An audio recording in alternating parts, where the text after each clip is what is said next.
Ce mai gătim astăzi? Vă salut, prietenii mei gurmanzi! Astăzi o să vă prezint o rețetică simplă de pui și cartofi la cuptor. Și să vedeți cum o adaptăm noi la stilul nostru ca să scoatem ceva excelent. Prima dată ce avem aici? Piept de pui sau pulpițe de pui. Vedeți? Eu le-am tăiat în cubulețe, am desusat pulpița, am scos pielița și pieptul și le-am tăiat în cubulețe mici. Am aproximativ 1 kg de carne pregătim pentru o tavă așa pentru 6 persoane. Cartofi, am 4 cartofiori, 700 de grame, 750, dar nu mai vorbesc în timp ce vorbesc să meargă mâna, deoarece trebuie să-i bag la cuptor. Haideți să vezi. Prima dată dau la o parte ca să mă vedeți. Încep să tai cartofii. Cum îi tai eu? Uite, prima dată îi taiem așa, le tai o parte, astfel, vedeți, cartofiorul se așează. Și acum începem să-i tăiem aproximativ la fel de groși, nu? Nu-i facem prea groși, vedeți, ca să se facă mai repede la cuptor. Bun, așa o să procedez cu toți cartofii. Atenție la neatenție cu cartofiorul, deoarece are amidon și se lipește de cuțit și vă puteți tăia mâinile, prietenii mei gurmați. Bun, cu astea spuse, eu aici am o tavă curată, iau puțin ulei și punem așa pe tavă. Bun, iau câțiva cartofiori, ungem bine tava așa și îi adăugăm pe toți aici în tavă. I-am pus nici prea mult, nici prea puțin, depinde de tava voastră. Uitați, presărăm puțină sare, puțin piper proaspăt măcinat și acum le introduc la cuptor la 200 de grade. Perfect. Și acum începem cu celelalte ingrediente. Îmi iau o cratiță și o punem aici la foc. Iau ceapa și o tocăm mărunt. Am tăiat ceapa, cred că nu v-am spus la început ingredientele, dar sunt foarte simple. O să vi le las scrise sub acest video. O ceapă, o roșie, jumătate de ardei verde sau roșu și 2-3 căței de usturoi după gustul vostru. Iar condimente, piper, sare, dacă vreți să puneți puțin de chimion, tot ce vreți voi după gust. Acum eu am pus cratița și adaug puțin ulei. Dacă folosiți doar piept de pui, puneți ulei un pic mai mult, deoarece pieptul de pui nu are grăsime. Când uleiul s-a încins, îi adăugăm ceapa, ia ascultați. Ulei. Pune ceapa în cratiță, Sebastiane. Și acum când ceapa stă la foc, trecem cu celelalte ingrediente și vreau să vă mai spun, tai și usturoiul, vreau să vă mai spun ceva. Astăzi o să le pregătesc ca la lasagna un sos beșamel. Sosul beșamel v-am lăsat rețeta, dar eu totuși o să vă arăt și cum îl pregătesc și să vedeți ce splendoare de mâncărică scoatem noi astăzi. Sunt un pic în întârziere că trebuie să-mi vină copiii de la școală și vreau să-i aștept cu mâncărică. Iau usturoiul și îl adaug și pe el aici. Luăm o linguriță și le amestecăm. Și între timp continuăm cu ardeiul. Am tăiat ardeiul și acum ne mai rămâne roșioara. O tăiem și pe ea în cubulețe mici. Dacă roșia este nu avem nevoie de roșii prea zemoase, că nu avem nevoie de zeamă, așa că o să țin o roșie normală. Dacă nu, puteți să-i puneți conservă sau puteți să-i puneți bulion, tot ce vreți voi. Roșioara o punem la sfârșit. Gata, avem toate ingredientele tăiate, ceapa s-a călit puțin, a luat o culoare frumos gălbuie și acum îi adăugăm puiul aici peste tot, peste ele. Dacă folosiți doar piept de pui, eu am folosit piept și pulpă, deoarece pulpa îi dă un gust mai bun. Pieptul nu este gras și mai putem să-i punem puțin ulei. Așa. Îi adaug puțină sare, îi adaug și peste el piper și le amestecăm bine, să rumenim bine puțin puiul. Gata, vedeți? Eu l-am lăsat la foc mare până dispare aproape toată apa. Vedeți că îl și lasă apă și nu avem nevoie de apă. Și acum eu adaug ardeiul, îl pun la sfârșit să-și mai păstreze culoarea, așa. Eu o să-i pun puțin boia, paprika, fulgi de ardei pun eu. Dulci sau picant, după gustul vostru.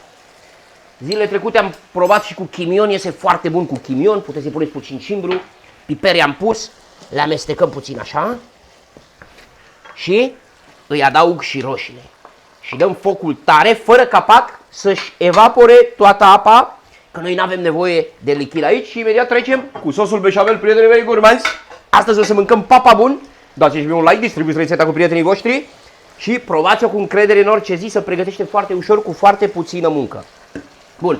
Între timp vă pregătesc, vă spun celelalte ingrediente. Sosul beșamel aveți, căutați sos beșamel Sebi în YouTube, sos beșamel Sebi și îl găsiți bine explicat. Am 500-550 de ml de lapte, o lingură jumate plină de făină, 50 de grame de făină și 50 de grame de unt. Și aici o să radem puțin cașcaval. Atât la beșamel cât deasupra peste pui. Gata. După ce am pus roșiile, la foc mare le-am mai lăsat 2-3 minute. Acum ce facem? Scoatem cartofii de la cuptor. Uitați, dragii mei cartofiori, vedeți, s-au rumenit puțin, ei aproape s-au făcut. Cât au stat? Aproximativ 20 de minute ei au stat la cuptor, să nu ne ardem. Și acum luăm puiul nostru și îl adăugăm peste cartofiori, așa, frumos, uniform. Oi, dragele mele, să vă împrieteniți aici, să fiți cuminți și îl aranjăm așa frumos. Aranjați cât puteți de bine, fiți atenți și mâncărică bună, facem astăzi și delicatețe cu puține ingrediente și le băgăm la cuptor. Deci ați văzut, doar le-am scos și le-am băgat la cuptor. Și acum eu îmi iau o cratiță, așa, cratițele mele curate și începem să pregătim sosul beșamel. Vi-l arăt pe scurt. Prima dată adăugăm untul aici. Hopala! Când untul s-a topit, îi adăugăm făina. Așa, îi adăugăm făina și îl amestecăm. Când simțim că făina nu mai este crudă și s-a prăjit puțin, îi adăugăm laptele și amestecăm. Vedeți?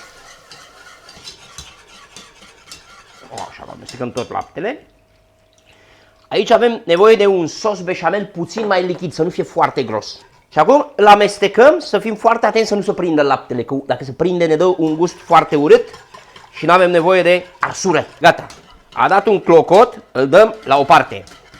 Avem nevoie de el un pic mai moale. Și acum luăm nucșoara și adăugăm puțină nucșoară. Sebastiane, ți-a înghețat mâna. Așa, nucșoara îi vine foarte bine. Dacă ați văzut rețeta de lasagna, căutați lasagna serii, ce bunătate am scos acolo și acolo v-am spus procentajul la sosul beșamel. 1-1-1. Niciodată nu o să dați greș cu acest sos și acum eu îi rad și puțin cașcaval. Îi radem și în sos aici.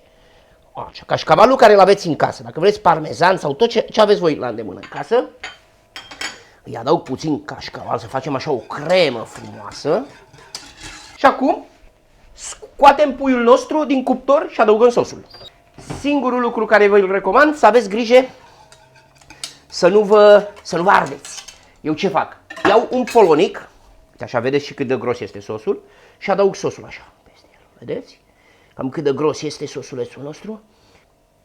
Ok, vedeți? L-am pus pe tot, aproape îl pun pe tot.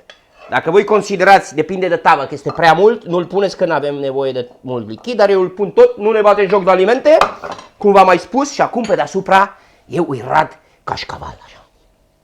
Opala. Gata. Cât cașcaval puneți, cât vă lasă inimioara pe voi. Și acum ce facem? Îl introducem la cuptor până când vedem cașcavalul că s-a rumenit frumos pe deasupra. 195 de grade în cazul meu. La jumătatea cuptorului l-am pus la 195 de grade, în cazul meu fără ventilație, prietenii mei gurmanzi. Mâncărica gata, așteptăm să facă, să vină copiii și să o servim cu plăcere. Sevelică, sevelică, sevelică. Opala! Filmează repede că uite, îl mai fierbe. Uitați-i frumos. În cazul meu a stat aproximativ 15 minute. Dacă vedeți că nu se rumenește deasupra, îi puneți ventilația. Încă ceva ce vreau să vă spun, că m-am luat cu graba, azi am fost contratimp să prind mâncarea la ora când vin copiii acasă. Nu v-am arătat că l-am pus sare și piper în sosul beșamel, dar cum aveți rețeta de sos beșamel Sebi, o găsiți acolo exact. Acum, îl lăsăm să odihnească bine, dacă vreți să-l scoateți în feliuțe frumoase, trebuie să-l lăsăm bine să răcorească, să se închege. Așa, scoatem o hălcâță și o lăsăm aici. Vedeți? Dar dacă este cu cât o lăsăm să răcească mai mult, o scoate mai bine, să încheagă mai bine. Haideți să trecem la momentul cel mai așteptat. I-am pus și un pic de pătrunjel, ceva delicat. Și acum o tăiem. Prima oară probăm cartofiorul, dar să sfărâmă el singur. Deja îți dai seama cât de făcut este.